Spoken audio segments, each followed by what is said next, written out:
പെരുന്നാളിൻ്റെ ഓർമ്മകളെക്കുറിച്ച് പറയുകയാണെങ്കിൽ ഒത്തിരി അനുഭവങ്ങളുണ്ട്. 1975 മുതൽ തന്നെ 1975 ഞങ്ങളുടെ ക്ലബിൻ്റെ ആഭിമുഖ്യത്തിൽ ഞങ്ങൾ പള്ളിയിൽ നടത്തിയ ഡാൻസ് പ്രോഗ്രാമും നാടകവും ഞങ്ങൾ സീനിയർ മോസ്റ്റ് അംഗങ്ങളെല്ലാം കൂടെ ചേർത്ത് നടത്തിയതാണ്. അത് കഴിഞ്ഞ് നമ്മുടെ പെരുന്നാളാഘോഷങ്ങളുടെ കാര്യങ്ങൾ ഓർക്കുമ്പോൾ ഞാൻ എപ്പോഴും ഓർക്കുന്ന പഴയ തലമുറയിൽ ഉണ്ടായിരുന്ന ഒരു കൂട്ടായ്മയാണ്.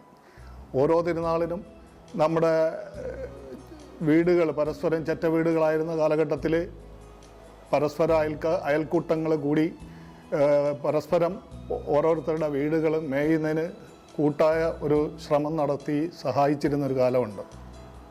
അതൊക്കെ നമ്മുടെ പൂർവ്വപിതാക്കന്മാർ പറഞ്ഞു കേട്ടിട്ടുള്ള ഒരു അയൽക്കൂട്ടത്തിൻ്റെ കഥയാണ്. അത് ഓരോ പെരുന്നാളിനെയും അനുസ്മരിച്ച് തന്നെയാണ് അത് മുന്നോട്ട് പോയിക്കൊണ്ടിരുന്നത്. അതുപോലെ തന്നെ ഞാൻ ഓർക്കുന്നത് ഈ പ്രദക്ഷിണം പോയി വന്ന് ഞങ്ങളുടെ ഓർമ്മകളിൽ റോഡിൽ കൂടെ പോയി പടിഞ്ഞാറ് ഇന്ന് വന്ന വഴിയിലല്ല എട റൂട്ടിലൂടെ വന്നുകൊണ്ടിരുന്ന പ്രദക്ഷിണം ഒരു കാലഘട്ടത്തിൽ പ്രദക്ഷിണം പോയി വന്ന വഴി അടയുകയായിരുന്നു. ആ കാലഘട്ടത്തിൽ ഞാൻ രാജവീതികൾ അടയുന്നു എന്നും പറഞ്ഞൊരു നോട്ടീസൊക്കെ ഇറക്കി ഞങ്ങൾ പടിഞ്ഞാറ് തീരപ്രദേശത്തുകൂടെയുള്ള വഴി തെളിക്കാൻ തീരുമാനിച്ചു. അങ്ങനെ ഇടവക യോഗത്തിൽ വഴിയില്ലാത്തതുകൊണ്ട് റോഡിൽ കൂടെ പോയി റോഡിൽ കൂടെ തന്നെ തിരിച്ചു വരാൻ തീരുമാനം എടുത്ത ഒരു സമയത്താണ് ഞങ്ങൾ എല്ലാവരും കൂടി ഇടവക യോഗത്തിലേക്ക് പ്രവേശിക്കുകയും ഞങ്ങൾ ഈ വഴി തെളിക്കുന്നതിനെക്കുറിച്ച് ഞങ്ങൾ മുതിർന്നവരോട് അഭ്യർത്ഥിക്കുകയും ഒക്കെ ചെയ്യുന്നത്. അപ്പോഴും അവർക്ക് വിശ്വാസം വന്നില്ല. തീരുമാനം വഴി തെളിയുകയാണെങ്കിൽ മാത്രം പടിഞ്ഞാറൂടെ പ്രദക്ഷിണം വരാം എന്നുള്ള ഒരു തീരുമാനത്തിൽ എത്തിച്ചേരുകയും ഞങ്ങൾ കുറേയധികം ചെറുപ്പക്കാർ ഇവിടുത്തെ ശക്തികുളങ്ങര നാട്ടിൽ പ്രവർത്തിക്കുന്ന സാംസ്കാരിക സംഘടനകളുടെ എല്ലാം ആഭിമുഖ്യത്തിൽ ഞങ്ങൾ നേതൃത്വം കൊടുത്തുകൊണ്ട് തന്നെ ആ വഴി തെളിക്കുകയുണ്ടായി. അത് പ്രദക്ഷിണത്തിൻ്റെ ഒരു ഓർമ്മയിൽ എന്നും പച്ചപിടിച്ച് നിൽക്കുന്നതാണ്. പിന്നെ മറ്റൊന്ന്, നമ്മൾ പകൽ പ്രദക്ഷിണം പോകാൻ നിർബന്ധിതമായ ഒരു കാലഘട്ടത്തിൽ പ്രദക്ഷിണത്തെ മോടി പിടിപ്പിക്കാൻ അന്ന് മുതലേ പല പല ശ്രമങ്ങൾ നടത്തുകയുണ്ടായിട്ടുണ്ട്. അതിൽ ഒന്ന് നമ്മുടെ സോളമൻ ചാരങ്കാട് അച്ഛനിരിക്കുമ്പോഴായിരുന്നു പ്രദക്ഷിണം പകൽ പോകുന്നതുകൊണ്ട് വെള്ളയും എല്ലാ ഭക്തജനങ്ങളും വെള്ളയും ധരിച്ചു വരണമെന്നുള്ള ഒരു അഭ്യർത്ഥന നടത്തി. അന്നു മുതൽ ഇന്നും എല്ലാവരും ഭൂരിപക്ഷവും വെള്ളയും ധരിച്ച് തന്നെയാണ് നമ്മുടെ പ്രദക്ഷിണത്തിൽ വരുന്നത്. പിന്നീടത് പകൽ പ്രദക്ഷിണം രാത്രിയാക്കാൻ ഞാൻ 1992 തിരുനാൾ കമ്മിറ്റി കൺവീനറായിരിക്കവേ നമ്മുടെ മെച്ചോടച്ഛനായിരുന്നു. അപ്പോൾ അന്ന് ബോധപൂർവം ഞങ്ങൾ പ്രദക്ഷിണം താമസിപ്പിച്ചാണ് പള്ളിയിൽ നിന്ന് ഇറക്കിയത്. അത് പകൽ പ്രദക്ഷിണം പൊയ്ക്കൊണ്ടിരിക്കുന്നത് രാത്രിയിലേക്ക് കൊണ്ടുവരാനുള്ള ശ്രമമായിരുന്നു.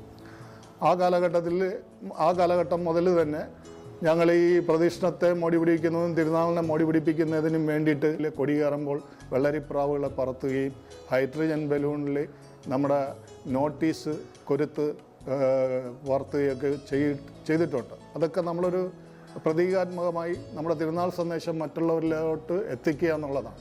ഈ പെരുന്നാളിനോടനുബന്ധിച്ച് അന്നദാനവും വസ്ത്രദാനവും സംഘടിപ്പിക്കണമെന്ന് എൻ്റെ മനസ്സിൽ ഒരു ആശയം ഉണ്ടായത്. ആ ആശയത്തിനനുസരിച്ച് അന്നദാനവും വസ്ത്രദാനവും തുടങ്ങി വെച്ച് തിരുനാളിനോടനുബന്ധിച്ച് ഇടവകയിലെ എല്ലാ സഹോദരങ്ങളും ഒരുമിച്ച് ഒരു വർഷത്തിലൊരിക്കലെങ്കിലും ഒരു വേദിയിലിരുന്ന് ആഹാരം കഴിക്കുക എന്നുള്ള ഒരു ഉദ്ദേശമായിരുന്നു അതിൻ്റെ പിന്നിലുള്ളത്. പിന്നെ അഗതികളായിട്ട് വന്ന ഒത്തിരി പേർക്ക് വസ്ത്രദാനങ്ങളും ഒക്കെ നമുക്ക് ചെയ്യാൻ കഴിഞ്ഞു എന്നുള്ള ചാരിതാർത്ഥ്യമുണ്ട്. കൂട്ടത്തിൽ തിരുനാളിനോടനുബന്ധിച്ച് എനിക്ക് പിന്നെ ഒരു ദുഃഖകരമായൊരു കാര്യം ഉണ്ടായിരുന്നത്, ഒരു കാലഘട്ടത്തിൽ നമ്മുടെയൊക്കെ സീനിയർ അംഗങ്ങളായിട്ടുള്ള സീനിയർ ഇടവക്കാരെ ഒരു കാലഘട്ടത്തിൽ നാട്ടിൽ ജീവിച്ചിരിക്കുന്ന ആൾക്കാർ കഥാപാത്രങ്ങളാക്കി ആക്ഷേപഹാസ്യ നാടകങ്ങൾ നമ്മുടെ പള്ളിയിൽ അവതരിപ്പിച്ചപ്പോൾ നമ്മുടെ പള്ളി ഇടവകക്കാർക്ക് ഇനി മുതൽ നാടകം നടത്തരുത്, അതിനുള്ള അവസരമില്ല എന്ന് എഴുതി പിടിപ്പിക്കുകയുണ്ടായി. ആ കാലഘട്ടത്തിലാണ് ഞാനൊരു നാടകം എഴുതി സംവിധാനം ചെയ്ത് വിയാസാഗ്ര എന്ന നാടകം അവതരിപ്പിക്കുന്നതിലേക്ക് വേണ്ടി ശക്തികുളങ്ങര ഇടവക പള്ളി പെരുന്നാളിനോടനുബന്ധിച്ച് വരുന്നു, അനുവാദം കിട്ടുന്നില്ല. പിന്നെ ഞാൻ പള്ളിക്ക് സമീപം ഒരു സഹോദരൻ്റെ വീട് നിർമ്മിക്കാനായിട്ട് അടിസ്ഥാനം കെട്ടിയിട്ടിരുന്ന ആ അടിസ്ഥാനത്തിൽ സ്റ്റേജ് കെട്ടിയാണ് അന്ന് നാടകം അവതരിപ്പിച്ചത്. ആ കാലത്ത് എടവ ബഷീറിൻ്റെ ഗാനമേളയും ഉണ്ടായിരുന്നു. അത് കഴിഞ്ഞ് നീണ്ടകര പള്ളിയിലാണ് രണ്ടാമത് ആ നാടകം ഞങ്ങൾ കൊണ്ട് അരങ്ങേറുന്നത്.